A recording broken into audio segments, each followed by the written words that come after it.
सलमान एक बहादुर और दयालु लड़का था जो रोमांच से प्यार करता था। एक दिन उनके स्कूल ने एक जंगल शिविर यात्रा की व्यवस्था की। वह बहुत उत्साहित था और अपने बैग को सभी आवश्यक वस्तुओं के साथ पैक किया, जिसमें एक टॉर्च, एक कंपास और दुआओं की एक छोटी पुस्तक शामिल है।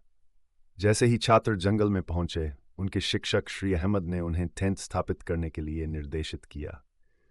जंगल सुंदर पेड़ों, पक्षियों और प्रकृति की आवाज से भरा था।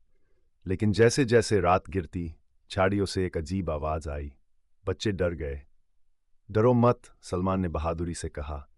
चलो आयातुल कुर्सी का पाठ करते हैं और अल्लाह में भरोसा करते हैं। सभी बच्चों ने एक साथ कविता का पाठ किया। अचानक एक छोटा हिरण झाड़ियों से बाहर कूद गया। हर कोई राहत में हंसा। श्री अहमद ने मुस्कुराते हुए कहा, देखिए, जब हम अल्लाह पर भरोसा करते हैं और शांत रहते हैं तो सब कुछ आसान हो जाता है। अगली सुबह उन्होंने अपने समय का आनंद लिया, प्रकृति के बारे में सीखा और एक दूसरे की मदद की।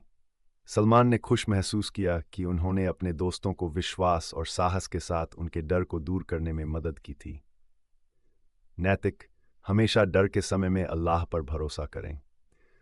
साहस और विश्वास मुश्किल समय में हमारी मदद करते हैं। दूसरों की मदद करना हमें मजबूत बनाता है।